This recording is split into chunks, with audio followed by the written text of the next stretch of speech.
What's up guys, it's Tanner with OBO and I'm really excited to show you another HubSpot Plus Expert Insights and Hidden Gems video.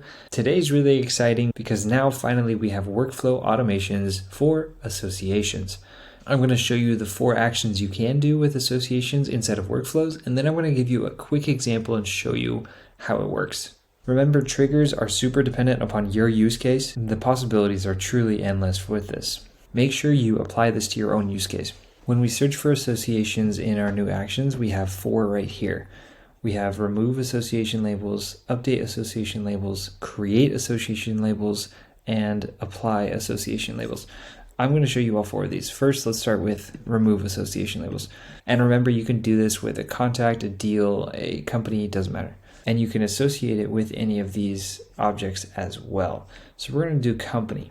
And then of course you get to choose which label you want to remove. This checkbox here allows you to remove all the associations that are existing already within this label. Now, if we update one, we select the one we want to update, and then we update to an existing label, or we can replace the label. So we can do either one of those.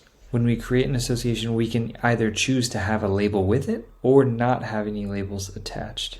The only option we have here is matching property values. So when the property of a contact and the property of a company are the same property, then that's when they match together.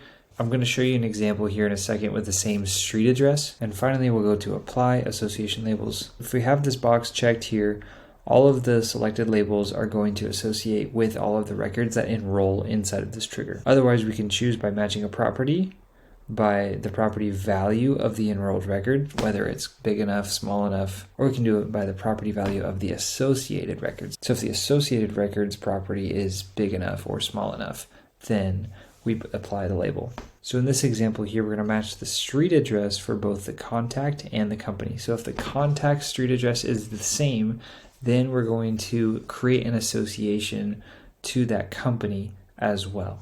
We're just going to create a trigger real quick to make sure the email is known. If the email is known, then we're going to enroll this workflow. Now, just make sure you check yes or no for the existing contacts that would enroll into this workflow before you actually enable it, just in case you forgot. So I'm going to go over here to Phil Knight. Phil Knight is obviously associated with Nike. When I manually enroll Phil Knight here, as soon as I click this enroll button, then this association will live in this company section right here. It'll automatically be connected. So if we go to the enrollment history, we can refresh the page here. We get, see, now there's 8 enrolled and it just did it on June 26th. Now we can go over to Phil Knight. If we refresh this page, then what we can see is now there is an association made in Phil Knight's contact with the company Nike. And this all happened because it was triggered in the enrollment and Phil Knight's email was known. Therefore, their street addresses were the exact same. And so since they matched, they now created the association together. There are so many possibilities to make with these association labels, and it really depends on your use case.